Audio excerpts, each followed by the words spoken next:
안녕하세요. 제네시스 박입니다. 평범한 직장인에서 지금은 부동산 세금, 절세 컨텐츠 크리에이터로 활동하고 있습니다. 반갑습니다. 최근 대선 유력 후보인 이재명 후보가 부동산 투자 막을 게 없더라라고 말하면서 세금 때려서 억누르는 것 대신에 다른 투자처를 만들겠다고 했는데, 여기에 대해서 제 생각과 집값 그리고 전세값에는 이런 영향을 미칠 것 같습니다. 일단은 참고만 하십시오. 이재명 후보뿐만 아니라 다른 후보도 마찬가지고요. 정치인들이 하는 말은 그냥 참고만 해야 되겠죠. 그리고 이제 어떤 게 있냐면, 당의 색깔을 없앨 수는 없기 때문에 민주당 관점에서는 다주택자를 바라보는 시각이 기본적으로는 투기 수요로 봐요. 물론 투기 수요도 있고 그게 맞는데 전부가 다 투기 수요는 또 아니거든요. 그래서 어떤 말씀을 드리고 싶냐면, 우리가 이제 집값을 잡는 데 있어서 기본적으로는 시장 원리에 의해서 간다 그랬잖아요. 그래서 수요가 있고 공급이 있는데, 이 가격을 떨어뜨리려면 우리 경제학 시간에 다 배운 것처럼 수요를 억누르고 아니면 공급을 늘려야 돼요. 이 두 가지가 동시에 일어나면 가장 좋죠. 그런데 여러분들 생각해 보세요. 서울 중심지 원하는 지역에 아파트를 만든다? 시간이 꽤 오래 걸리고, 거의 지금 서울 같은 경우는 택지 개발할 수 있는 곳이 없기 때문에 불가능합니다. 그래서 재개발, 재건축밖에 없는 건데, 쉽게 말해서 어렵다는 거예요. 공급 증가는. 그런데 수요 억제책은 어때요? 일단 딱 누르면은 당장 뭔가 반응이 오니까 상대적으로 쉽죠. 그래서 과거에 민주당에서 했던 정책들을 보면은 공급 증가보다는 수요 억제책이에요. 거기에 대해서 이제 좀 다르게 말씀을 하시는데, 큰 틀에서는 변하지 않겠죠. 이게 만약에 변한다면 당의 색깔을 아예 바꾸는 거기 때문에.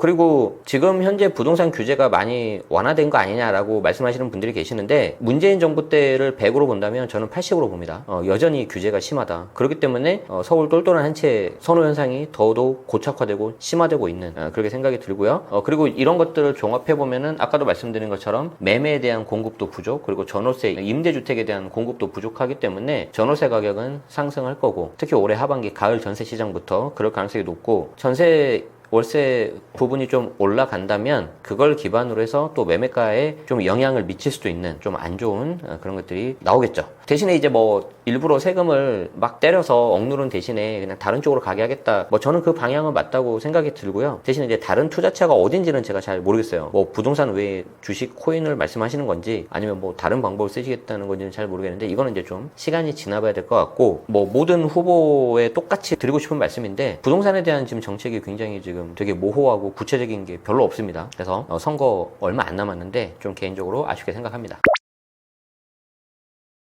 1주택자인데 세금 폭탄 맞는 이유에 대해서, 그리고 실제로 세금 모르고 집 매매했다가 세금 폭탄 맞은 최악의 사례가 있는지 제가 좀 말씀을 드릴 건데, 이거는 왜 그러냐면요, 진짜 1주택자라면 세금 폭탄을 잘 안 맞아요. 근데 왜 폭탄을 맞냐면 가짜 1주택자 때문에 그래요. 가짜 1주택자. 그러면 가짜 1주택자가 뭐냐? 여러분이 생각하는 그냥 주민등록표에 있는 가족만 생각을 하는 거죠. 우리 세법은 주민등록표에 있는 가족들만 생각하는 게 아니고 실제 생계를 함께하고 있는 가족을 기준으로 합니다. 그래서 주민등록표에는 예를 들어서 3명, 3식구밖에 없는데 실제 같이 살고 있는 식구가 1명 더 있어서 4명이다. 그러면은 4명을 기준으로 해야 되는 거고요. 그 4명의 주택수를 다 따져야 돼요. 그런데 주민등록표에 있는 3명은 1주택, 그리고 주민등록표 없는 그 가족 중에 1명이 1주택. 그러면 주민등록표상으로는 1주택인데 실제로는 2주택이거든요. 이거 잡아냅니다. 그래서 가장 최악의 케이스는 양도세 비과세를 놓치는 건데, 지금 여기 이제 제가 기사를 가져왔는데, 헤드라인을 23년 1월 달에 나온 기사예요. 다주택 자녀와 함께 살다가 양도세 폭탄 맞았는데 여기에 대해서 이제 법원은 과세가 정당하다. 왜 법원까지 갔을까요? 판사님한테 억울하니까 갔겠지. 어떤 케이스냐면은, 잠깐 말씀드리면, 주민등록표 상으로는 본인 아버지 혼자만 있었어요. 근데 이 아버지가 2012년에 산 서초구 아파트를 2019년에 팝니다. 그래서 이제 주민등록표 상으로는 나만 있으니까 비과세지 않냐 했는데, 같이 살고 있는 둘째 아들이 있었어요. 그 둘째 아들이 주거용 오피스를 2채를 가지고 있었어요. 아까 말씀드린 것처럼 주민등록표 상으로는 분리가 되어 있는 것처럼 보이지만 실제 같이 살았기 때문에 3주택으로 봐서 비과세가 깨져서 세금이 8억 나온 케이스입니다. 그럼 여러분들이 궁금하시겠죠. 저걸 내가 어떻게 잡아내냐? 2가지 정도 해가지고 잡아내는데, 그 오피스텔에 자녀가 전입신고가 돼 있는데 그 실제 오피스텔 실사 가서 임차인을 만나서 임대차 계약서를 확인하고요. 2번째로는 우리 이제 코로나 때 확진자 동선 같은 거 파악할 때 다 보셨죠? 신용카드, 교통카드 사용 내역 보고 동선 파악합니다. 그렇게 해가지고 잡아냅니다. 물론 걱정을 하지 마세요. 모든 경우를 다 잡아내진 않으니까. 그런데 이제 규제 지역, 고가주택 위주로 잡는데, 워낙 요즘에 이런 것들이 발달하고 있기 때문에 시간이 지나면 다시 이제 한 중저가 그 밑으로도 내려갈 가능성이 높다. 그래서 가짜 1주택을 조심하자 이 말씀을 드리고 싶습니다. 다주택자는 부동산 세금을 조심해야 되는데 2주택자는 뭐 상대적으로 좀 유리하지 않냐, 그 이유가 뭐냐라고 좀 물어보셔서 답변을 드립니다. 이거는 계획을 어떻게 세우냐에 따라서 달라요. 제가 늘 말씀드리지만 정말 계약서 쓰기 전에 계획을 잘 세우셔야 되거든요. 계약서를 쓰면 세금의 거의 99%가 결정이 되고요. 만약에 잔금까지 치렀다, 그게 매수든 매도든, 그러면 거의 회복할 수 있는 방법이 없어요. 그러면 2주택자 같은 경우는 어떻게 하면 되냐? 이제 2주택을 내가 가겠다 하시는 분들은 어떤 케이스냐면은 하나는 실거주, 하나는 투자용. 이제 이때 투자는 시세 차익 혹은 임대 수입, 이렇게 두 가지를 좀 보실 수 있는 그런 경우인데, 공격적으로 하시는 분은 이 2주택 모두 다 임대를 줘버립니다.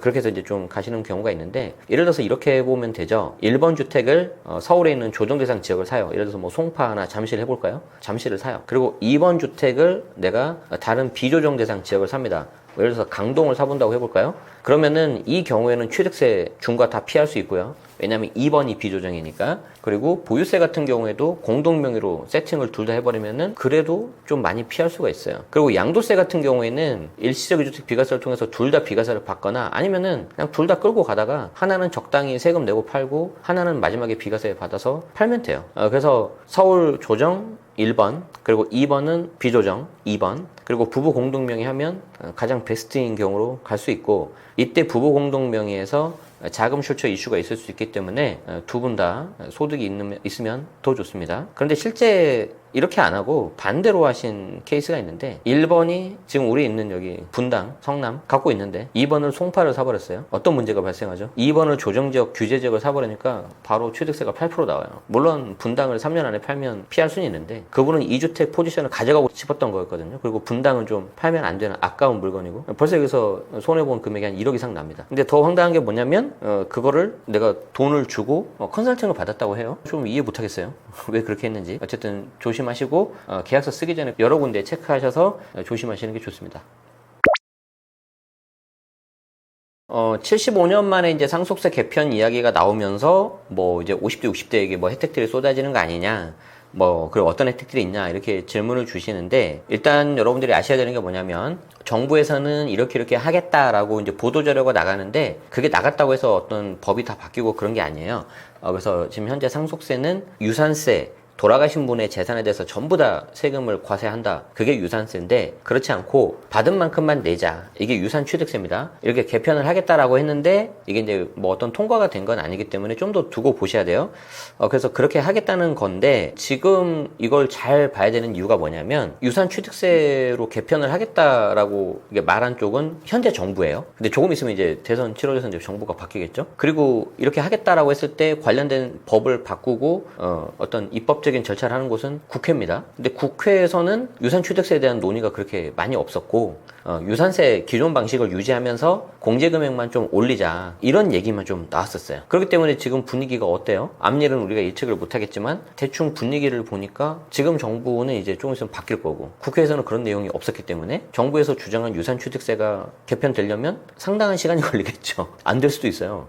짧은 시간 내에. 그래서 좀 더 두고 보셔야 되고, 다만 국회에서는 당시 뭐 여당 야당이었던 국민의힘하고 민주당에서 다 일괄 공제를 좀 올리자, 이런 얘기들을 했기 때문에 대선이 지나고 나면 어떤 방식으로든지 간에 상속세에 대해서는 조금 변화가 있을 것 같아요. 그래서 뭐 지금 이제 다 설명을 못 드리는데 대략 10억 정도까지는 상속세가 안 나오잖아요. 그런데 조금 뭔가 변화가 되면 뭐 한 15억, 좀 더 가면 한 20억, 요 정도까지는 상속세가 나오진 않을 겁니다. 즉 서울에 집 한 채 갖고 있으면 이제 상속세 낸다, 이 말은 약간 들어갈 가능성이 높아요. 그리고 조금 이 부분은 이제 여러분들 각자가 정치적으로 좀 해석해 보실 그런 여지도 있습니다.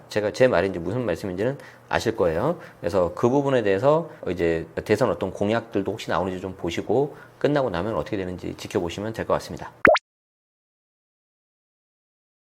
상속세 관련해서 부모님이 돌아가시기 전에 알아야 될 것들, 그리고 공부를 안 해가지고 세금 폭탄 맞는 경우 좀 사례를 말씀드릴 건데, 가장 좀 안 좋은 케이스가 뭐냐면 상속 직전에 물건을 함부로 파시는 거예요. 물론 지금부터 말씀드리는 건 어디까지나 그냥 가정을 하는 겁니다. 왜냐하면 우리가 이제 상속이라는 거는 피상속인이 돌아가셔야지, 사망을 하셔야지 개시가 되는 거잖아요. 근데 사람의 목숨을 우리가 어떻게 뭐 함부로 다 말씀드리겠습니까? 그래서 이제 어디까지나 가정을 하는 거니까 그건 좀 이해를 해주시고요. 예를 들어서 이런 거예요. 내가 뭐 집이 뭐 한 30억 이제 오랫동안 가지고 있어서 한 30억짜리가 있는데 이걸 이제 좀 내가 이제 상속이 개시될 수 있으니까 조만간에 자녀들한테 물려주고 싶은 거죠. 그런데 30억 정도 했을 때 배우자가 살아 계시고 자녀 2분 정도 있으면은 상속세가 거의 한 4억 4천 정도 이렇게 나오는 걸로 제가 알고 있거든요. 그럼 이제 그게 아까우신 거예요. 그래서 어떻게 생각을 하냐? 이제 과거에 어떤 세법적인, 세무적인 행정력이 좀 약했을 때를 생각하셔가지고 30억짜리를 그냥 팔아버려요. 이제 1주택이니까 비과세는 가능하겠죠? 그렇지만 12억이 넘었기 때문에 세금은 나온단 말이에요. 그래서 세금 좀 내고 팔고 그 돈을 이제 자녀한테 주는 거죠. 그럼 어떤 일이 발생하죠? 증여세가 나오죠. 그런데 이제 옛날 방식으로 생각을 하셔서 야 이거 뭐 내가 조금씩 주면 어떻게 알겠어? 라고 생각해서 조금씩 계속 주는 거예요. 그러다가 뭐 한 2, 3년 정도 지나서 만약에 피상속인이 이제 돌아가셨다. 상속이 개시가 된다. 그럼 어떤 일이 발생을 합니까? 몰래 준 돈에 대해서 이제 잡히죠. 그래서 이제 가산세까지 물어서 오히려 세금 폭탄을 맞을 수가 있는. 그러면 이제 그 30억짜리가 그냥 흐지부지 그냥 사라져 버리는 거예요. 차라리 그렇게 하지 마시고 그냥 가지고 계셨다가 이제 상속이 개시가 되잖아요. 그러면 그 물건을 상속 개시일로부터 6개월 안에 그냥 팔아버립니다. 그러면 상속세는 아까 나오는데 한 4억 정도가 나오는데 그 뒤에 그 물건을 팔았을 때 양도세는 나오지 않아요. 그러면 내가 그냥 세금 그 정도 내고 남은 돈은 이제 상속인 분들께서 이제 나눠서 활용하시면 되겠죠. 아니면은 내가 그 물건을 6개월 안에 팔려고 봤는데 뭐 부모님이 남겨주신 유산이기도 하고 또 투자 가치가 있어서 좀 더 가지고 있으면 개발이 돼서 이제 좀 오를 것 같다는 거예요. 그러면 역시 6개월 안에 별도의 감정평가를 받으셔야 됩니다. 그럼 취득가가 좀 올라가거든요. 그럼 취득가가 좀 올라가니까 나중에 팔더라도 양도 차익이 그만큼 줄어드는 거죠. 그래서 양도세를 적게 낼 수 있어요. 그래서 직전에 파는 거 조심하시고 상속 개시되고 나면 6개월 안에 내가 팔 거는 아니면 별도 감정평가 받으셔야 돼요. 그러면 내가 여기 대해서 중요한 게 뭡니까? 해당 물건을 바라보는 투자적인 관점이 있어야 되겠죠. 이 물건이 정말 좋은지 안 좋은지. 내가 이게 좋은 녀석이면 가급적 오래 가져가야 되는 거예요. 대신 6개월 안에 감평을 받으시고. 근데 얘가 이 정도면 뭐 할 일 다 했다. 그러면은 가급적 6개월 안에 팔아서 그걸 가지고 재원으로 삼아서 하시면 좋고. 더 좋은 건 뭐예요? 내가 이제 좀 조만간에 이럴 수도 있겠다라고 생각하지 마시고 그 전에 미리미리 사전 증여 하시는 게 가장 좋습니다. 자, 증여세를 내지 않고 자녀에게 세금 0원으로 아파트 물려주는 방법이 있냐고 질문을 주셨는데 없어요. 그런 거는. 만약에 누가 있다고 한다면 탈세에 가까운 방법일 겁니다. 하지 마시고요. 예를 들어서 이렇게는 할 수 있어요. 내가 10억짜리 아파트가 있는데 여기 이제 그림이 있는데 이걸 이제 자녀한테 넘겨주는 방법이 세 가지 방법이 있습니다. 그냥 우리가 생각하는 증여, 그리고 부담부 증여, 그리고 이제 저가양수도 싸게 파는 방법이 있어요. 부모님이 이 10억짜리 아파트를 하나만 가지고 있다. 이게 전제 조건입니다. 그래야지 이제 비과세가 되니까. 그러면은 자녀한테 이걸 그냥 넘겨주면 증여잖아요. 그러면 이득을 받은 자녀, 즉 수중자라고 하는데 그 자녀가 한 2억 6천 정도를 증여세하고 증여취득세 세금을 냅니다. 이걸 주시는 부모님은 뭐 낼 세금은 없어요. 그러면 이제 2억 6천 너무 센 거 아니냐, 비싼 거 아니냐라고 말씀들을 하시는데 역으로 생각하면 내가 2억 6천만 있으면 10억짜리를 가져오는 거잖아요. 저는 매우 싸다고 생각을 해요. 만약에 이 자녀가 이렇게 부모님한테 증여를 받지 않으면 내 돈 그리고 대출 포함해서 10억짜리를 내가 사야 되거든요. 그렇기 때문에 그냥 일반적인 증여가 가장 좀 무난하다 이렇게 말씀드리고, 부담부 증여라고 있어요. 그 집에 예를 들어서 한 6억 정도의 채무, 즉 뭐 근저당이라든지 아니면 전세보증금 같은 게 끼어 있다고 해봅시다. 그러면은 그 채무를 낀 상태에서 자녀한테 줘버려요. 그럼 자녀 입장에서는 10억짜리 아파트를 받았지만 중간에 채무 6억이 끼어 있기 때문에 내가 채무는 내가 이득을 본 게 아니잖아요. 그래서 남은 차액 그 4억에 대해서만 내가 증여세를 냅니다. 그게 한 증여취득세하고 합치면 9,300으로 확 줄어버려요. 그러면 그 채무 6억에 대해서는 뭔가 빠져버린 거잖아요. 그럼 여기에 대해서 과세가 안 되는 거냐? 그렇진 않고 이걸 넘기신 부모님이 양도세를 냅니다. 왜 그러냐면은 부모님 이름으로 된 채무를 자녀한테 넘기면서 본인의 빚을 털어버린 거거든요. 여기에 대해서 세금은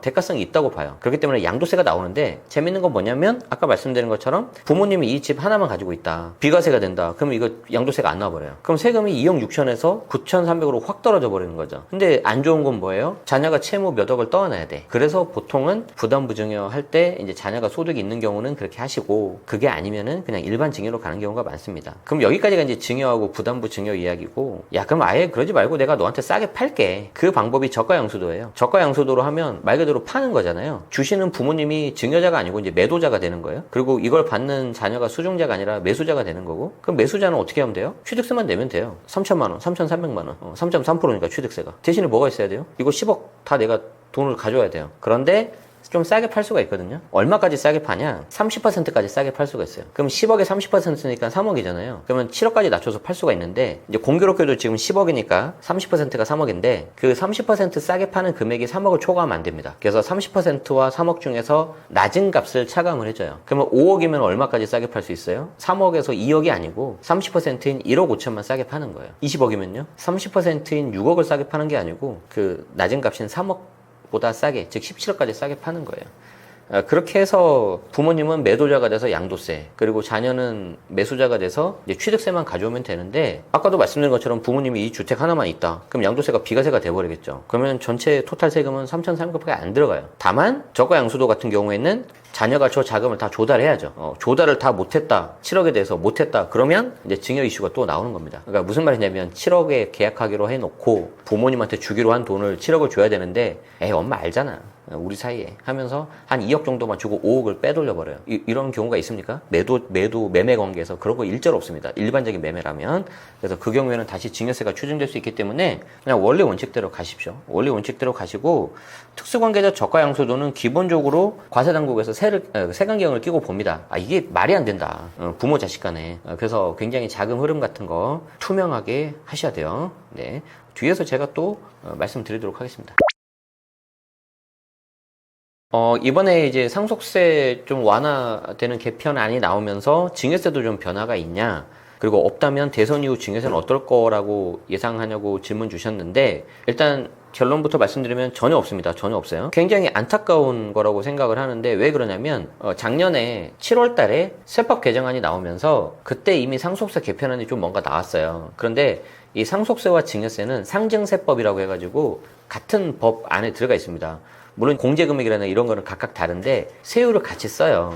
그래서 작년 세법 개정안 나오면서 최고세율 없애면서 최저세율 10%에 적용되는 과표를 1억에서 2억으로 올리기로 했었는데, 뭐 그걸 또 당시 야당이었던 민주당에서 반대를 했거든요. 부자 감세라고. 물론 이제 최고세율 없앤 거는 부자 감세가 맞는데, 최저세율 10%에 해당되는 과표는 좀 해줬으면 좋지 않았을까. 그래서 결론적으로는 없습니다. 그리고 우리가 이제 성년자녀 5천만 원, 뭐 부부간 6억, 이것도 증여자산 공제, 이것도 벌써 몇십 년 동안 똑같은데, 이번에 이제 내용이 전혀 안 나오기 때문에 선거 지나고 나봐야 알 것 같은데, 개인적으로는 과연 될까 지금 좀 약간 별다른 소식이 들리고 있지 않기 때문에 좀 차분하게 그냥 기다리시는 게 맞을 것 같고, 그나마 이제 그 전에, 이제 지금 정부에서 그 전에 했던 조치가 뭐냐면, 혼인 출산 증여자산 공제를 이제 1억으로 한 거였는데, 그것도 여러분들이 히스토리를 알아야 되는 게, 정부와 여당에서 혼인 증여자산 공제 1억을 더 하자 했더니 또 부자감세라고 반대를 했어요. 야당에서, 민주당에서. 근데 그때 그러고 말았거든요, 분위기가. 그러니까 이제 조금 그쪽에서도 좀 다르게 생각을 했나 봐요. 그래서 혼인 플러스 출산할 때에도 같이 해주자, 그래서 살짝 이렇게 좀 보완하는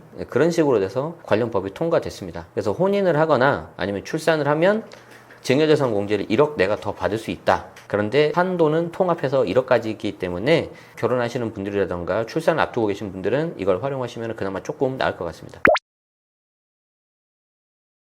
가족 간에 얼마를 주고받을 때 안전하냐, 이거 정말 많이 물어보고 있고, 최근에 좀 유튜브를 보니까 뭔가 바뀌었다 이러시는데, 일단 기본적으로는 제가 알기로는 딱히 바뀐 건 없고요. 아마 그거 말씀하시는 것 같아요. 우리가 이제 국세 공무원에 대한 어떤 포상금 지급이 최근에 이제 바뀐 게 하나 있는데, 무슨 말이냐면 세무 공무원들이 이런 것들을 적발을 하면 좀 인센티브를 줘서 1년에 최대 연간 2천만 원 한도로 뭔가 인센티브를 준다고 해요.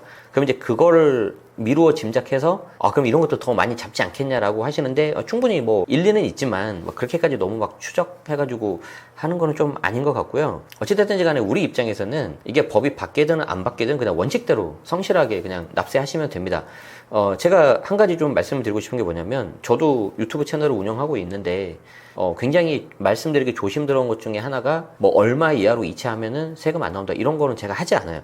왜 그러냐면, 뭐 제가 어떤 세무 공무원도 아니고 세무사 설계사도 아니고 실무를 하는 사람은 아니지만 제 주변에 그 실무를 하시는 분들이 많이 계시단 말이에요. 그리고 실제 조사를 하시는 그 세무 공무원 사례를 제가 이제 대학원 때 들은 게 있는데 뭐 개인적인 거라서 다 말씀을 못 드리지만 여러분이 생각한 것보다 훨씬 낮은 금액도 잡아냅니다. 그리고 우리 세법에는 뭐라고 돼 있냐면 뭐 이런 경우에는 증여 추정을 뭐 이렇게 배제하거나 좀 이렇게 넘어가는 경우가 있긴 있는데 그럼에도 불구하고 증여라는 게 명백하면 이건 무조건 과세 대상이에요. 금액을 가리지 않습니다. 그래서 여러분들이 이제 뭐 1,000만 원 이상 하면은 금융정보 분석은 FIU로 넘어가니까 900만 원, 500만 원이면 되지 않냐. 정말 이거는 잘못 알고 계신 거고 다 잡아냅니다. 그거 이제 명백한 경우에는 생각한 그보다 훨씬 낮은 금액도 다 필터 걸어서 잡아내기 때문에 조심하시고 그냥 여러분들이 왜 그런 걸 질문하는지 제가 이유는 알겠는데 그냥 원칙대로 하시고 필요하다면 일부 좀 세금을 내시는 게 훨씬 좋습니다. 예를 들어 볼까요? 자녀한테 성년 자녀한테 5천만 원까지 증여세 비과세 되는 거잖아요. 그게 이제 공제 금액이 10년마다 새로 세팅이 된단 말이에요. 그렇기 때문에 일찍 사전 증여하는 게 유리한데 가령 내가 좀 여력이 되면 5천이 아니라 뭐 한 6천만 원 정도 하는 거예요. 그럼 6천만 원 증여하면은 5천만 원 공제 빠지니까 1,000만 원 남잖아요. 그럼 거기에 대해서 10% 붙는단 말이에요. 그러면 100만 원 내가 세금 내는 거죠. 그럼 신고세 공제 물론 3% 들어가긴 하지만 그거 없다고 하면은 내가 100만 원 세금 신고하면은 그게 다 이력이 남습니다. 홈택스에서 조회가 다 돼요. 그래서 그게 굉장히 좋은 증거가 되는 거고 아까 제가 민주당에서 반대해서 조금 아쉽다고 하는 게 뭐냐면 증여세 최저세율이 10%를 딱 1억까지 맞추는 거를 2억까지 올리는 거였는데 이걸 반대했단 말이에요. 그러면은 내가 여력이 좀 돼서 1억을 내가 다 풀로 채워가지고 자녀한테 증여하겠다 그러면 얼마까지 할 수 있어요? 1억 5천까지 하는 거예요. 그럼 1억 5천 하고 5천 공제하면 딱 1억 남잖아요. 그럼 얘가 10% 최저세율 걸린단 말이에요. 그럼 1,000만 원 내면 남는 금액이 1억 4천입니다. 그러면 이제 이 돈은 이제 자녀가 수증자가 내는 거죠. 그렇게 해서 좀 자녀 이렇게 생활하는 데 있어서 기반을 좀 닦아줄 수 있는데 좀 아쉬워요. 그래서 그런 것들도 있었다. 그래서 관심 갖고 공부를 하셔라 라는 거를 말씀드리고 뭐 제가 시간 관계상 다는 말씀 못 드리지만 국세청의 정보 수집 능력은 여러분들의 상상을 초월합니다. 그래서 제발 좀 이렇게 세상에 어떤 뭐 아주 그럴싸한 방법이 있다 그러면은 여러분들이 한번 의심을 하는 게 맞아요. 그걸 왜 그 사람을 알겠습니까? 그런 거 없습니다.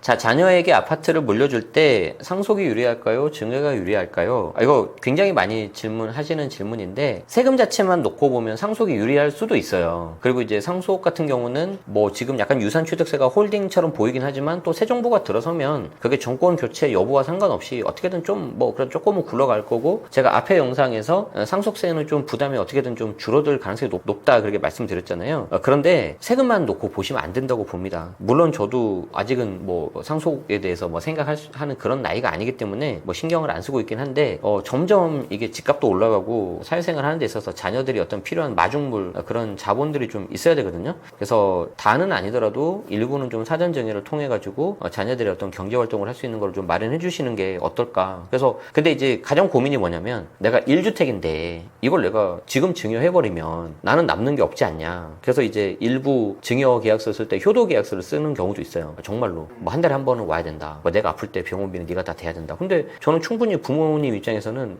그렇게 해야 된다고 보고요. 자녀 입장에서도 오죽했으면은 결혼식 가면서 좀 이렇게 같이 해야 되는데 저는 오히려 이걸 역발상으로 생각을 하자고 말씀을 드립니다. 왜 내가 집을 하나만 있어야 되냐? 하나 정도 더해서 2채 정도 가져가는 거죠. 그래서 하나는 내 실거주. 이거는 정말 끝까지 좀 지켜가야 되는 내 삶의 터전이 되는 거고 하나는 나중에 자녀들 증여나 어떤 투자용으로 갖고 계시는 거죠. 그렇게 해가지고 좀 적당하게 이게 되면은 자녀한테 증여하면 훨씬 좋은데 예를 들어 볼게요. 지금 여기 촬영지가 이제 분당 근처인데 분당에 보면 아파트가 이제 오래되긴 했지만 워낙 인프라가 좋단 말이에요. 근데 뭐 작은 평수들 보면은 한 5억, 6억 막 이렇게 한단 말이에요. 17평짜리가. 그런데 너무 작다 약간. 한 20평짜리로 해봅시다. 20평대 하면 거의 한 10억 가까이 된단 말이에요. 자, 그런데 내가 아무리 오래된 아파트고 그런 거라고 하지만 자녀 입장에서 내가 이제 뭐 대기업 들어가고 했지만 이제 사회초년생이고 그러면 대출받고 뭐 한다 하더라도 10억짜리 아파트 사는 게 쉽지가 않아요. 그런데 그걸 부모 입장에서 이건 내가 세컨하우스 개념이니까 너 나중에 좀 더 되면은 결혼할 때 이럴 때 내가 증여로 줄게. 그래 버리면은 이거 한 아까 우리 본 것처럼 증여세 그리고 취득세 가지고 2억 한 3천, 2억 5천 정도면 되거든요. 자녀 입장에서는 훨씬 유리하죠. 그런데 이제 부모님은 어떻게 해야 돼요? 그러면 이걸 내가 하나 갖고 있는 건데 다 주면 안 되잖아요. 나는 옆에 30평대에서 살고 계시면 되는 거죠. 근데 물론 이렇게 말씀드리면 뭐 지금 2개 사서 투기를 하라는 거냐 이렇게 말씀하시는 분도 계시는데 이거를 생각을 좀 이렇게 너무 한쪽만 보시는 것보다는 좀 이렇게 다르게 생각하시는 것도 저는 필요하다고 보고 이렇게 다르게 접근하시는 것도 저는 방법이 되지 않을까 싶습니다.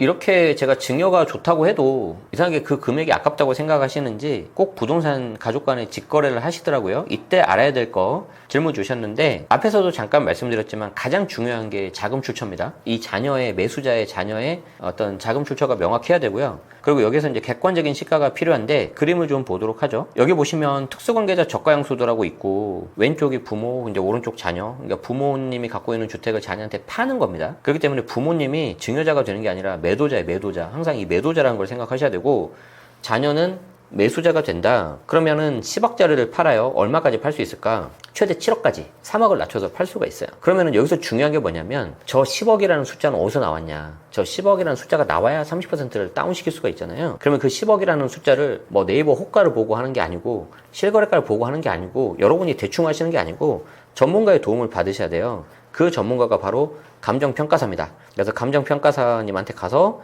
감평을 받는다고 하거든요. 그래서 10억 이상인 경우는 가급적 2개 이상 해가지고 평균값을 내서 저 10억이라는 값을 도출을 하고 거기서 이제 30% 다운 시켜가지고 쓰는 건데 부모님 입장에서는 이게 조금 어려운 내용인데 특수관계자이기 때문에 부당행위 계산 부인이라고 해요. 말이 좀 어렵죠? 부당행위, 안 좋은 행위를 계산 부인, 인정 못하겠다. 즉 너는 7억에 팔았지만 너는 특수관계자니까 그냥 10억으로 계산해 해서 10억으로 양도세를 내야 돼요. 좀 어려워요. 그리고 자녀는 거기에 대해서 이제 7억으로 매수를 하는데 뭐가 있어야 되죠? 당연히 매수 자금이 있어야 되니까 7억을 내가 내 돈 플러스 대출 받아서 매도자인 부모님한테 꽂아줘야죠. 근데 여기에 대해서 내가 만약에 7억까지 싸게 살 수 있었는데 엄마 나 5억밖에 없어, 5억만 가져가 하고 2억을 더 몰래 현실적으로 다운을 시켜버리잖아요. 그럼 그 2억에 대해서 증여세가 또 나옵니다. 그래서 이거를 꼭 여러분들이 기억하셔야 되고요. 최근에 나온 2월 달에 나왔던 붙잡혔던 보도자료 사례를 보면 자녀에게 여기 그림을 보시면 자녀에게 아파트를 저가에 양도하는 수법으로 양도세 및 증여세 탈루했다. 근데 아버지가 자녀한테 이걸 직거래하는데 시세 대비 60%나 싸게 판 거예요. 이거 말이 안 되잖아요. 30%까지지만 그 금액이 3억을 넘어가면 3억을 한도로밖에 안 된단 말이에요. 근데 60%, 40%나 싸게 판 거죠. 그러니까 너무 싸게 팔았기 때문에 여기에 대해서는 부모님 매도자, 부모님 가격이 책정이 잘못됐고 자녀도 여기에 대해서 10%더 싸게 했기 때문에 증여세가 나옵니다. 그래서 여기 보시면 빨간색 글씨를 보시면 부채는 자녀 을과의 거래, 직거래 가격으로 양도세를 신고했는데 그러시면 안 돼요. 시세 대비 하셔야 됩니다. 그래서 여기서 벌써 틀렸고 자녀 을은 이 거래와 관련해가지고 증여한 신고 내역이 없다. 그래서 증여세를 탈루한 혐의가 있다. 이렇게 보시면 될 것 같습니다. 그래서 양쪽에서 양도세 그리고 증여세 다 문제가 생길 수 있기 때문에 최근에 이런 것들 다 잡아내고 있기 때문에 조심하시고 감정평가 받으시고 거기 연계된 세무사님 사무실이 있을 거예요. 그분한테 절하면 그냥 신고대행 맡기겠죠. 그렇게 할 것 같습니다. 25년 5월 집값 분위기는 약간 조용한 가운데에서도 호가는 좀 오르고 있는 그런 상황이라고 좀 보시면 되는데 거래량은 확실히 줄어든 것 같아요. 뭐 거래 자체가 많이 되고 그런 건 아니기 때문에. 그런데 중심지를 기준으로 해서 호가는 조금씩 계속 올리고 있는 그런 상황이고, 그리고 지금 제가 촬영하기 아주 직전 하루 이틀 전에 보니까 제 거 물건 포함해가지고 제 수강생분들 확실히 좀 거래가 좀 되고 있는 것 같아요. 그래서 이제 실제 거래가 좀 되고 있다라는 소식도 들리면서 동시에 이제 제 거 유튜브 그리고 이제 뭐 상담 요청 이런 것들이 좀 많이 오고 있는 거 보니까 움직이고 있는 것 같습니다. 대선제는 약간 좀 일찍 시작들 하시는 거죠.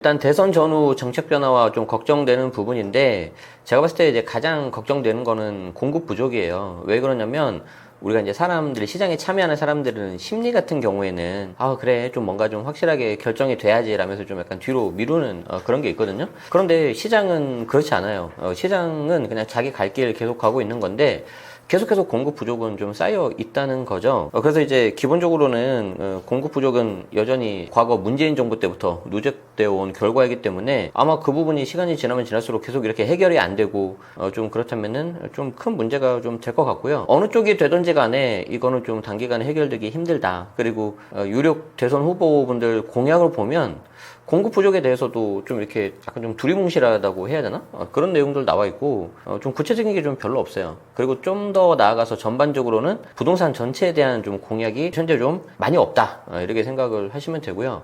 현재 제가 지금 5월 중순에 지금 이렇게 촬영을 하고 있는데 현재까지 나와 있는 어떤 여론조사라든지 그런 거 보면은 지금 민주당이 좀 앞서 있는 그런 상황인데 만약에 대선 결과가 이제 정권 교체가 된다면은 일단 다주택자를 바라보는 시각이 민주당과 어떤 국민의힘 쪽에서는 좀 다르기 때문에 이 부분에 있어서도 공급 부족은 더더욱 좀 더 심화될 거냐 아니면 조금이라도 완화가 될 거냐 이 부분을 잘 보셔야 될 것 같습니다.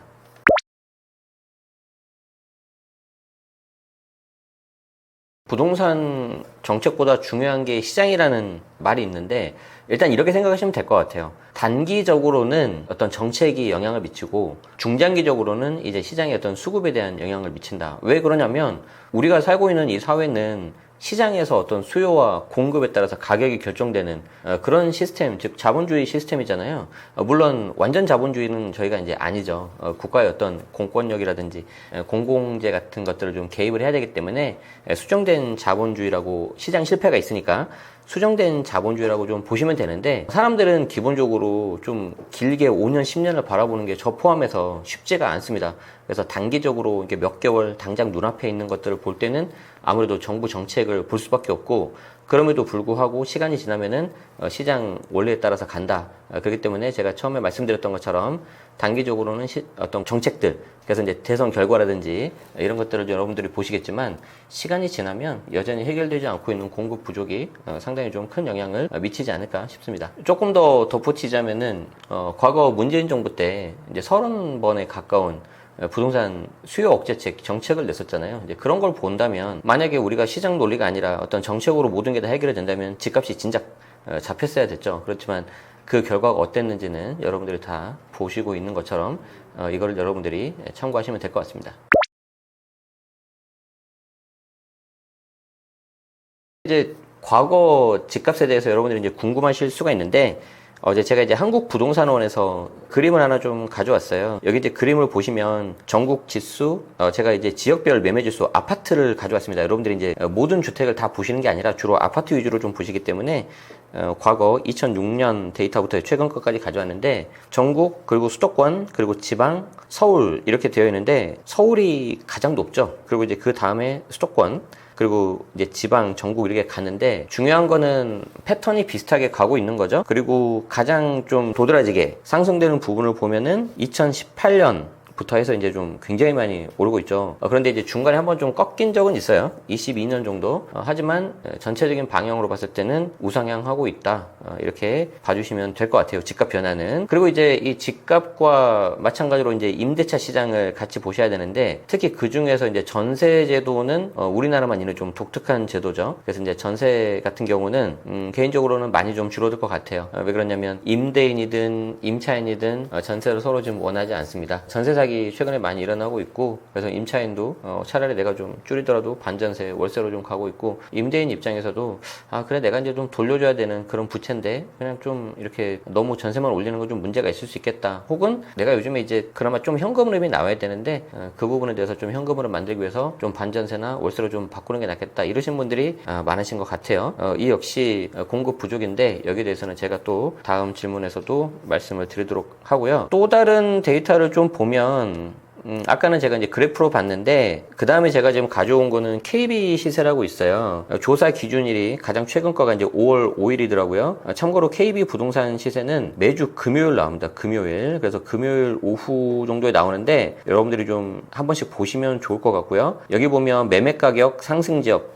탑 10이 있죠. 금주 상승률. 잠깐 보자면 과천이 0.66이죠. 양천구 0.27, 강남구가 0.23, 서초구가 0.23인데 문제는 뭐 0.6, 0.1가 별로 와닿지가 않잖아요. 그래서 외우세요. 제가 찍어드릴게요. 0.3이면 좀 오른 거다 이렇게 생각하시면 돼요. 0.3 이게 일주일입니다. 일주일. 자 그러면 과천이 0.6이라는 거예요. 많이 올랐어요? 조금 올랐어요? 좀 많이 오른 거죠.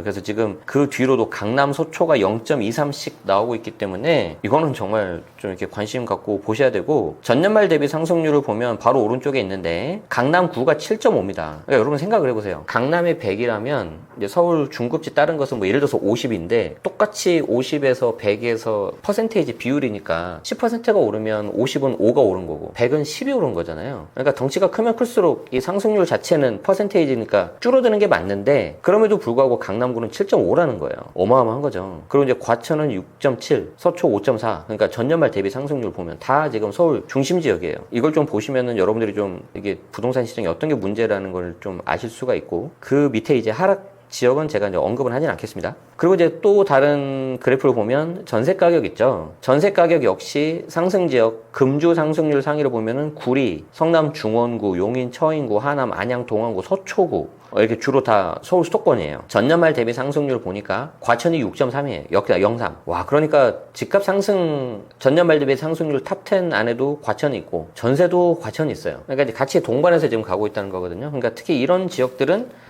여러분들이 좀 관심을 갖고 보시는 게 좋겠죠. 이런 식으로 데이터가 요즘에 이제 워낙 많이 나오고 있고, 여러분들이 활동하고 있는 SNS라든지 커뮤니티 많이들 좀 보실 겁니다. 그래서 여러 가지가 있어서 좀 약간 필요하실 수가 있는데, 이 중에서 특히 뭘 보셔야 되냐면 올해 하반기에는 전세 가격을 좀 많이 보시면 좋을 것 같아요. 전세 가격에 대한 가격 변화가 이제 매매가하고도 연동이 있기 때문에 이 부분을 잘 좀 보시고, 여러분들이 지금 이 영상을 들으시면서 이걸 생각하시면 좋겠어요. 도대체 이 전세 가격은 왜 오르는 걸까? 그리고 내가 원하는 전세집은 누가 공급을 해주는 걸까? 이걸 생각을 하시고 들으시면 제가 뒤에 다시 또 말씀을 드리도록 하겠습니다. 내 집 마련 관련해서 많이들 질문을 주시는데, 뭐 저는 2014년에 내 집 마련을 했고 2015, 16 이후로 이제 계속 본격적인 투자를 했었어요. 그리고 2016년부터 제가 이제 부동산 세금 강의를 했는데, 참고로 저는 세무사도 아니고 일반적인 평범한 개인이고 그냥 투자하는 사람이에요. 그런데 그때 자꾸 이렇게 주변에 물어보신 분들한테 10년 전이나 지금이나 똑같이 말하고 있습니다. 내 집 마련하려면 그냥 지금 해라. 다만 내가 이제 감당할 수 있는 대출 원리금과 이자가 괜찮은 수준이면 하시고, 그게 좀 힘들면은 좀 약간 뒤로 늦추면 어떠냐. 꼭 내 집 마련인데 늦출 필요가 있냐. 이렇게 하는데, 제가 왜 그거를 안 할까라고 생각을 해보니까, 내 집 마련 하시는 분들이 말은 내 집 마련 뭐 실거주하고 오래 살 거고 이러는데, 막상 매수 계획에 돌입을 하면 그 누구보다 투자자 마인드로 바뀝니다. 무슨 말이냐면, 얘가 떨어질 것 같은데, 저점을 잡아야 될 것 같은데, 막 이런 생각들을 하는 거죠. 그런데 우리 앞에서 봤었던 그래프가 올라가는 거 있잖아요. 중간에 보면 오르고 내리고 이렇게 조정되는 구간이 분명히 있단 말이에요. 과연 그거를 잡을 수 있을 거냐? 불가능합니다. 왜 불가능하냐고 제가 말씀드리냐면, 여러분들 생각에는 뭐 시장의 타이밍을 잡기 힘들고 뭐 이렇게 생각들을 하시는데, 그거는 주식이나 코인 관점이고요. 부동산은 뭐가 있냐면 거기에 사람이 더해져요. 무슨 말이냐면, 내가 내 집 마련하거나 투자용으로 사고 싶은 아파트가 있으면 거기에 반드시 사람이 있습니다. 물론 공실인 경우도 있긴 있는데 그렇게 많이는 없고, 그리고 거기에 있는 사람이 누구냐면 그 집을 소유하고 있는 사람, 실거주하고 있는 사람, 매도자죠. 아니면 임차인이 살고 있어요. 그래서 난이도가 굉장히 올라갑니다. 그래서 그런 것까지 더해진다면은 저점을 잡는 거는 거의 불가능하다. 그럼 어떻게 해야 되냐? 내가 실거주 내 집 마련을 하는 거니까 지금 매수해서 한 5년 정도 살겠다. 그러면 5년 후에 값만 보시면 되는 거예요. 근데 아까도 말씀드렸잖아요. 내가 사고 나서 6개월 정도 있다가 한 5천만 원 정도가 떨어졌어요. 이걸 내가 못 참는 거예요. 이걸 10년 전에도 말했는데 지금도 똑같이 하더라고요. 그래서 수많은 사례가 있습니다. 뭐 항상 등장하는 제 고향 친구가 있는데, 한 3년 전에 그때 과천 떨어졌을 때 빨리 사라 그랬었어요. 그런데 그 친구가 원하는 가격은 12억. 네이버 호가에 나와 있는 가장 낮은 가격은 12억 5천이었어요. 5천만 원 차이였어요. 물론 큰 돈이죠. 큰 돈인데 해보신 분들은 아실 거예요. 그게 나중에 보면 별거 아니라는 거를. 그래서 지금 이제 한 3년 정도 지나서 봤더니, 우리 아까 데이터 봤죠? 과천 상승률, 매매가 전세가 다 높잖아요. 그 집이 한 18억, 지금 19억 정도 해야죠.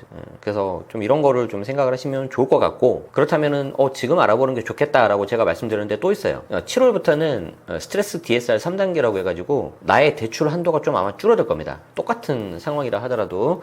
그렇기 때문에 대출 규제가 시작되는 7월 전이 좋다. 자, 그리고 또 하나가 뭡니까? 대선이잖아요. 6월 3일 조기 대선이 있는데, 제가 장담하는데 그 어떤 대선 후보도 부동산 관련해서 규제책 못 내놓습니다. 표 떨어지기 때문에. 그래서 지금 부동산 관련해서는 세금도 그렇고 어떤 다른 민감한 얘기 좀 다들 안 하고 계시거든요. 할 말이 없어서 그래요. 그래서 오히려 지금이 찬스고 무풍지대입니다. 정치권에서도 무풍지대여가지고 별별 일이 다 있던데, 제가 제 채널이 아니니까 여기까지만 얘기하고, 자, 그러면은 지금 가급적 7월 전에 하는 게 좋을 것 같다라고 말씀드렸는데, 이제 세를 끼고 사두는 방법이 있고 직접 사서 이제 대출받고 실거주하는 방법이 있죠. 좀 연령대가 어리고 신혼부부고 그러면 저는 차라리 세를 끼고 사두는 방법이 더 좋다고 생각을 해요. 똑같은 금액이면 좀 더 상급지를 매수할 수 있거든요. 그래서 그렇게 좀 보시면 좋을 것 같고, 만약에 내가 한 1억 정도 자금이 있다 그러면은 내가 이제 대출을 활용하고 세를 끼고 사두고 그래 보면은 한 6억에서 7억 정도까지는 어떻게 해볼 수 있을 것 같아요. 물론 조금 더 하면 공격적으로 하면 8, 9억까지도 갈 수 있는데, 이제 그 지금 뭐 한계상 설명하기도 좀 힘들고, 아마 분명히 설명하면 처음 들으시는 분들은 나한테 좀 투기하라는 거냐 이런 반응이 나올 수 있을 것 같으니까 한 6, 7억 정도만 말씀드리도록 하죠. 6, 7억 중에서 최대한 인서울, 좀 외곽이라 하더라도 중심지는 솔직히 좀 힘듭니다. 그리고 이제 경기 남부 라인, 일자리가 좀 많이 있는, 그리고 신분당선, GTX 인근으로 보시는 게 좋을 것 같고, 이왕이면 GTX보다는 신분당선이 더 좋을 것 같아요. 네. 그래서 요 정도 말씀드리겠습니다. 자, 앞으로 눈여겨봐야 할 부동산 정책은 단기적으로는 대출이에요. 왜 그러냐면 과거 문재인 정부 때 예를 들어서 아무리 소득이 높은 뭐 삼성전자 맞벌이 부부라 하더라도, 무주택이라 하더라도 그냥 대출 규제를 막아가지고 대출을 못 받게 했던 적이 있어요. 강남이라고. 굉장히 잘못된 정책이라고 생각을 하는데, 그런데 이제 그 어떤 나라든 그리고 어떤 사람이든 첫 집 마련할 때 대출 레버리지를 일으키지 않고 하는 경우는 거의 없기 때문에 여러분들이 내 집 마련 하시려는 분들은 단기적으로 좀 대출을 좀 잘 보셔야 될 것 같고, 중장기적으로는 계속해서 말씀드리고 있는 공급 부족, 이걸 좀 보셔야 될 것 같아요. 그리고 이 공급 부족은 내가 매매 물건 공급 부족도 있지만 전월세 공급 부족도 있습니다. 그래서 제가 아까 말씀드린 것처럼 전세를 누가 공급해 줄까라고 제가 여쭤봤었잖아요. 누가 할까요? 뭐 SH에서 할까요? LH에서 할까요? 둘 다 아니고요. 다주택자가 합니다. 그래서 다주택자, 일부 언론에서는 뭐 이게 투기 세력, 적폐 세력 그러는데, 그렇지 않고 그냥 이제 주택을 통해서 임대업 이런 것들을 하시려는 분들이에요. 물론 이제 일부 좀 이렇게 좀 문제가 생겨가지고 사회적으로 좀 큰 이슈가 되고 있는데, 그런 사람들이 나의 전월세를 공급하고 있는데 지금 그 사람들이 전세나 월세를 공급할 수 있는 인센티브가 거의 없거든요.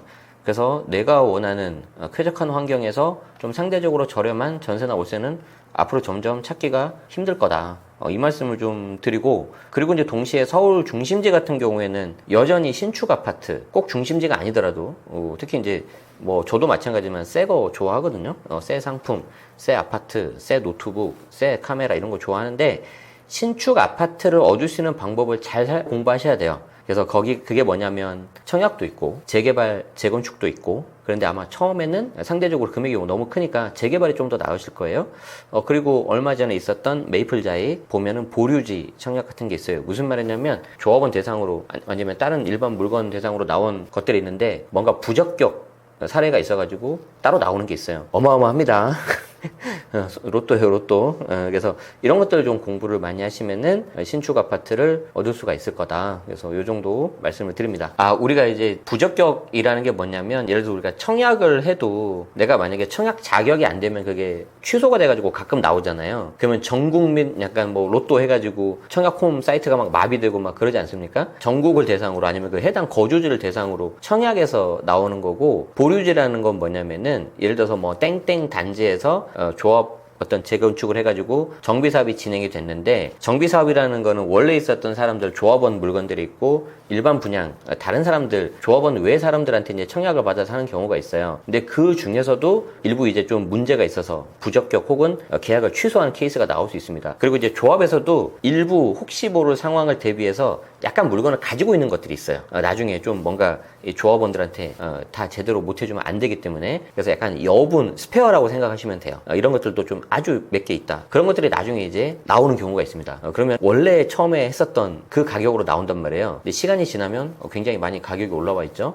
그래서 이번에 나온 뭐 메이플자이 같은 경우도 뭐 최소한 15억, 뭐 20억 아마 그 정도 시세 차익을 가져갈 수 있다고 하니까 그거는 대신에 이제 좀 기간이 짧아요. 바로 계약하고 좀 잔금까지 해야 되는 거기 때문에 자금에 대한 준비가 되어 있어야 되고, 그 자금에 대한 준비 중에 아주 중요한 부분이 대출입니다. 그리고 여기서도 이제 좀 부족하면은 나중에는 이제 증여까지 갈 수 있는 거예요. 그래서 제가 뭐 이렇게 저희 수강생들한테 우스갯소리를 하는 얘기가 있어요.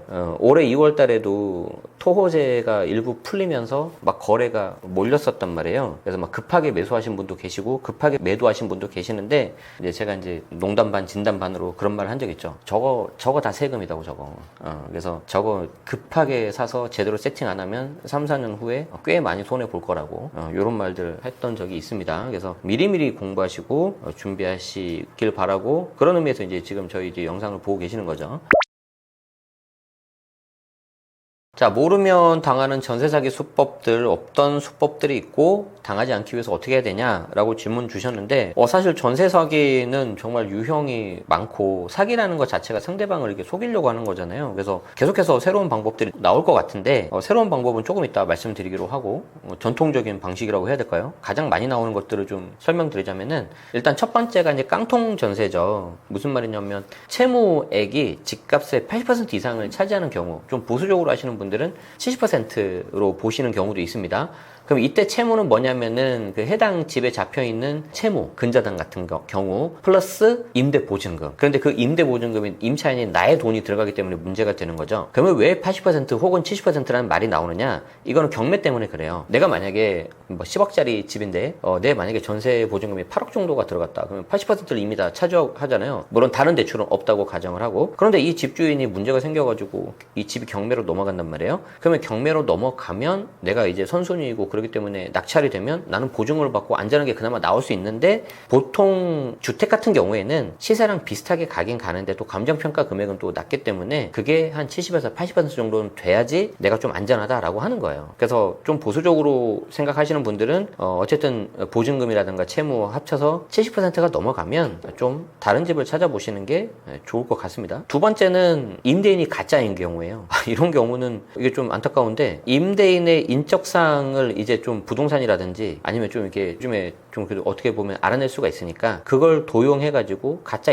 임대인이 진짜 임대인인 것처럼 행위를 막 하는 거죠. 이건 정말 작정을 하고 사기를 하는 거죠. 반대로 임대인이 아니라 가짜 공인중개사가 있어요. 그리고 이제 왜냐면 저도 이제 전세계약서 쓰러 가긴 하는데 바쁘면 못 가는 경우도 있단 말이에요. 그러면 제가 그때 꼭 하는 게 뭐냐면 전화통화를 합니다. 전화통화를 하고 이제 제 주민번호 보여드리면서 주민번호 다 읽고 이렇게 본인 확인을 제가 하거든요. 그리고 좀 더 꼼꼼하게 하실 분들은 전화통화하지 마시고 영상통화 하시는 것도 괜찮아요. 얼굴 보면서. 그래서 하면 좋은데, 아주 일부 좀 지방이라든지 일부 지역에서는 이 임대인이 좀 안 가는 경우도 있어요. 그러니까 그걸 가지고 이제 그 악용을 하는 거죠. 중간에 공인중개사가. 그래서 예를 들어서 이런 거예요. 아까는 임대인을 가짜로 세웠잖아요. 이번에는 월세집을 그냥 전세집으로 둔갑시켜버려요. 그래서 이제 계약서를 잘못 그냥 보여주는 거죠. 그래서 이제 그렇게 문제를 일으키는 경우도 있다. 그렇기 때문에 반드시 본인 확인을 하셔야 됩니다. 그리고 이거는 좀 제도적으로 개선이 필요한데, 네 번째는 뭐냐면 전세 계약서 쓰는 날 아니면은 뭐 이렇게 들어오는 날, 그때 담보대출을 실행시켜버려요. 그럼 내가 전세 계약서 쓰고 내가 이제 확정일자 받고 하면은 기본적으로는 대항력이 생기는데, 뭐 예를 들어서 오늘 5월 15일이에요. 그럼 내가 오늘 계약서 쓰고 동사무소 신고하고 뭐 그러면은 그 대항력이 언제 생기냐면은 5월 16일 0시부터 생깁니다. 그런데 계약서를 쓴 날 만약에 그 집주인이 당일날 5월 15일 날 대출을 받아버리잖아요. 그럼 대출은 곧바로 15일부터 실행이 돼버려요. 그러니까 순위가 밀려버리는 거죠. 그러니까 이거는 정말 작정을 한 거예요. 그래서 이런 경우에는 반드시 특약을 넣어야 됩니다. 내가 뭐 들어가고 실제 전입하고 그 다음날 하루까지는 대출을 받지 말아라, 이런 식으로 특약을 거셔야 돼요. 그래서 이런 경우 문제가 생길 때는 임대인 측에서 다 배액배상한다, 손해배상한다, 이런 것들을 넣어주셔야 됩니다. 그리고 이제 5번, 이거는 진짜 당할 수밖에 없는 건데 뭐 이래서 당할 수밖에 없어서 당해세인가? 이건 아닌데 좀 어려운 내용인데, 당해세라고 있어요. 당해세.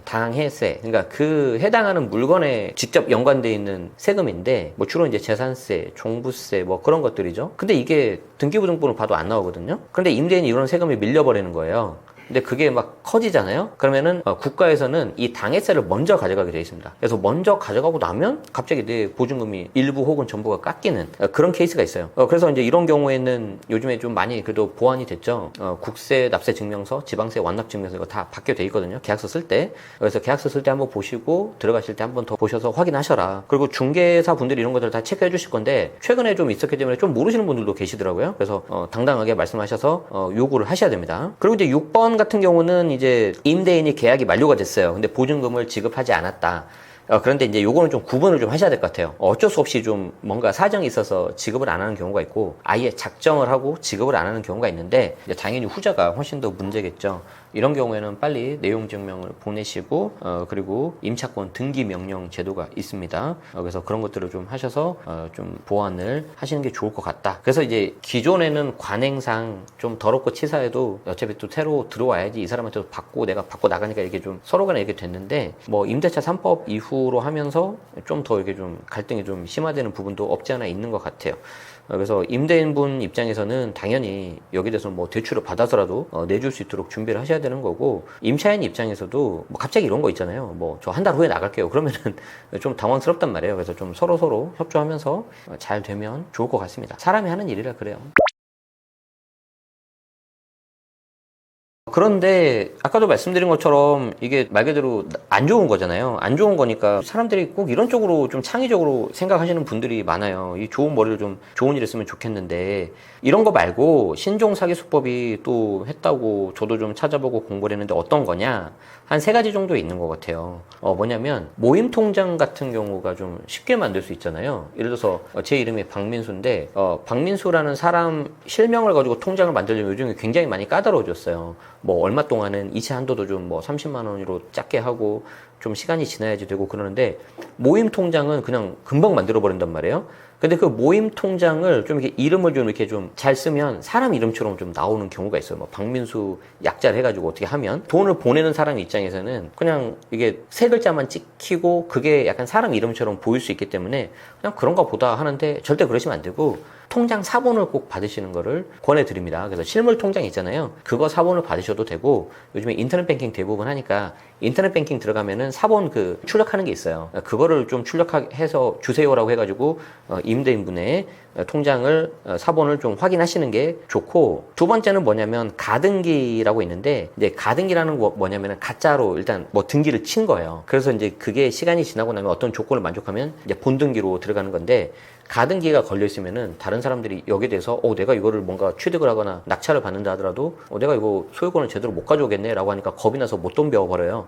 그래서 이 경우에는 일부러 이렇게 악용하는 경우가 있는데, 등기부등본에 보면 갑구에 이 가등기 요 부분이 있을 수가 있습니다. 그리고 이제 요게 이제 어떤 거냐면은 뒤에 나오는 신탁 부동산 사기하고도 연관될 수가 있는데, 그건 제가 조금 이따 말씀드리도록 하고, 그래서 이제 가등기 이렇게 좀 악용해가지고 하는 경우가 있습니다. 그럼 낙찰도 잘 안 됩니다. 경매 넘어가면. 그리고 이제 세 번째는 뭐냐면은, 저도 이게 정말 이렇게 하나라는 생각이 들 정도로 좀 안타까웠는데, 다운 계약을 하는 경우가 있어요. 무슨 말이냐? 전세금이 5억인데 전세자금 대출이 예를 들어서 4억 정도밖에 안 나오거나 보증보험이 뭐 4억 정도밖에 안 된다고 가정을 해봐요. 그러면 4억까지 이렇게 좀 계약서를 쓰고 1억에 대해서는 우리가 좀 따로 하자. 그러면 내가 여기 1억에 대해서 나중에 좀 챙겨주게 해서 이면 계약서를 2개를 쓰는 거죠. 그런데 이거 자체가 다운 계약인 게 뭐냐면은 우리 매매 가격이라든지 이런 전월세 임대차 같은 경우는 실제 거래가액으로 해야 돼요. 아까도 말씀드린 것처럼 실제 거래가가 5억인데 4억에 대해서만 계약서를 하고 나머지 1억은 이면 계약서를 또 쓰자 그랬잖아요. 이 자체가 틀린 거거든요. 그래서 그냥 있는 그대로 5억으로 하셔야 되고, 만약에 거기에서 내가 조금 뭔가 아쉽고 상대방 임대인 측에서도 뭔가 좀 그럴싸한 제안을 하더라도 항상 이것만 기억하십시오. 세상에 공짜는 없습니다. 그럼 내가 좀 아쉽더라도 4억짜리 집을 찾아보신다든지, 아니면 4억의 그 보증금 1억에 대해서 반전세로 바꿔서 뭐 20, 30으로 가신다든지, 그렇게 하는 게 훨씬 안전하고, 이것과 이제 좀 연관시켜서 할 수 있는 게, 그 보증금 액수가 너무 커서 집값에 한 70%, 80% 넘어가면 제가 조심하라고 했었잖아요. 그래서 그렇게 가시는 게 맞습니다. 자, 요즘에는 월세도 사기를 하고 또 이제 신탁부동산 사기라는 것들을 활용한다고 하는데, 어떤 수법인지 질문 주셨어요. 저도 이거는 뭐 최근에 이제 이슈가 된 것 같아서 제가 좀 찾아봤는데, 이런 거예요. 소유자가, 즉 임대인이, 집주인이 어떤 사유에 의해서 그거를 신탁회사에다가 자기 소유권을 넘겨버립니다. 그럼 이제 신탁회사가 이제 소유자가 되는 거거든요. 그런데 여기에 대해서 내가 잘 놓치고 있거나 인지를 못하고 있으면은, 특히 이거는 이제 중간에 부동산도 모르는 경우가 가끔 있어요. 그래 버리면은 기존에 있었던 전에 소유자였던 임대인이라고 보이는 사람하고 계약서를 써버리는 거예요. 자, 그러면은 여기 원래 있었던 주인 있죠. 이제 이걸 이제 위탁했으니까 위탁인이라고 하고, 이걸 받은 신탁 회사가 있어요. 그리고 여기 이제 마지막 임차인이 이렇게 있는 거죠. 그런데 이 위탁인이 신탁회사에 이걸 소유권을 넘겼는데, 실제 소유자가 이 신탁회사인데, 이 사람이 신탁회사하고 뭔가 계약서를 써야 되는데 자꾸 이쪽에서 뭔가를 하는 거예요. 기존에 있었던 소유자가. 그러면은 이 기존 소유자하고 임차인하고 신탁회사를 빼고 맺은 임대차 계약서는 무효입니다. 전혀 법적 효력이 없어요. 그래서 이 내용을 놓치면은 좀 문제가 될 수 있는데, 왜냐하면 그 나중에 신탁회사가 대출을 받고 또 못 갚아서 경매에 넘어갈 수가 있는 거잖아요. 이건 어디서 확인하냐? 등기부등본 갑구에서 확인을 해야 돼요. 우리가 이제 갑구가 소유자고 을이 대출 같은 거 이쪽인데, 대출이 을구에 있는 거니까 을구만 딱 봤는데 깨끗한 거예요. 왜? 신탁 등기부등본 같은 경우 이게 나타나지가 않거든요. 근데 갑구에 보면은 뭐뭐 신탁이라고 있어. 그러니까 이상한 거예요. 그러면 그 경우에는 다시 한번 좀 확인을 하고, 뭔가 찜찜하다 그러면 계약을 안 하시는 게 맞아요. 그래서 현재로서는 이걸 막기 위해서는 등기부등본을 좀 꼼꼼히 보셔야 되고, 근데 부동산에서도 그런단 말이에요. 뭐 일부러 그런 건 아닌데 본인들도 계속 이렇게 하시는 게 있기 때문에, 여기 을구에 보니까 뭐 대출 없지 않냐, 깨끗하다. 근데 그 깨끗한 게 다가 아니란 거지. 그래서 갑구에 있는 내용을 좀 보시고, 특이하게 이걸 넣는다 하더라도 임대차 계약서가 잘못하면 무효가 돼버리기 때문에, 그 전에 이제 가짜 소유자였던 임대인 그 개인한테는 민사 정도밖에 못 걸겠죠. 그럼 이제 민사 소송은 뭐 저도 수업을 들었지만 결론은 뭐냐면 안 하는 게 제일 좋아요. 시간도 오래 걸리지, 그리고 내가 원하는 바도 이게 없는 경우도 경우가 별로 없지. 그래서 그런 소용돌이에 안 엮이는 게 가장 좋죠. 네, 그렇습니다. 좀 안타깝습니다. 네. 이러한 전월세 사기에 당하지 않으려면 국가가 개인이 어떤 거를 해야 될까요? 라고 질문을 주셨는데 좀 어렵죠. 일단 국가는 아까 말씀드린 것처럼 내가 전입신고하면 그 다음날 0시부터 대항력이 생기는데, 이거는 이제 그날 바로 이렇게 하는 거에 대한 법안들이 계속 올라갔다가 뭐 통과는 안 되고 그러고 있다고 제가 알고 있어요. 뭐 제가 또 모르는 어떤 부작용이라든지 조심해야 되는 부분들이 있어서 그런 것 같은데, 이런 부분을 입법적인 보완을 해서 전세 사기를 좀 막을 수 있게 되면 좋겠고요. 아까 신종 사기를 할 수 있는 신탁 등기부등본, 월세 같은 경우도 문제될 수 있다고 그랬었잖아요. 저도 그 영상을 봤는데 정말 안타깝더라고요. 신혼부부였는데. 그래서 정말 좀 이런 신탁 등기부등본이라든지 좀 이런 게 좀 더 잘 노출이 좀 되게끔 그런 게 있어야 될 것 같고, 물론 쉽진 않겠지만. 그리고 마지막 세 번째는 뭐냐면, 저는 그렇게 생각을 해요. 이 사기를 하는 사람들은 가장 좋아하는 게 돈이에요, 돈. 그러니까 이 사람들을 어떤 징역이라든가 이런 걸 하지 말고 그냥 무조건 금융치료가 답이다. 무조건 막 2배, 막 10배. 그래서 내가 정말 이런 생각 자체를 그냥 못하게끔 좀 해줬으면 좋겠어요. 이게 좀 안타까운 얘기긴 한데, 우리나라가 이제 짧은 기간 안에 급격한 경제 성장을 이루면서 너무 약간 좋은 면도 물론 훨씬 많이 있지만 너무 물질적으로 좀 많이 돼 있다 생각이 들거든요. 그리고 이 경제 사범들, 여기에 대한 처벌이 왜 저렇게 약한지는 뭐 제가 이제 전문가는 아니지만 잘 모르겠지만, 그래서 다른 거 다 필요 없고 그냥 금융치료만 하자, 제발. 그렇게 하면 그 사람들이 가장 좋아하는 걸 뺏어야 됩니다. 그래 안 합니다. 저는 그걸 강력하게 좀 말씀드리고 싶고, 개인으로 할 수 있는 거는 제가 방금 말씀드린 것들은 어떤 여러 가지 또 제가 모르는 이슈가 있을 수 있고, 어떤 정치적인 이유에 있을 수도 있고, 어떤 이해관계가 복잡하기 때문에 시간이 오래 걸릴 수가 있어요. 근데 우리가 그걸 다 기다리는 와중에 우리의 어떤 좋은 시절 20대, 30대가 또 지나면 안 되지 않겠습니까? 그렇기 때문에 어쩔 수 없이 그때까지는 여러분들이 좀 공부를 많이 하시는 것밖에 없고요. 사실 가장 좋은 방법은 내가 여력이 되는 선에서는 이거를 매수하는 게 가장 좋아요. 그런데 내가 이제 막 사회 초년생이고 이제 회사 들어가고 했는데 돈이 없잖아요.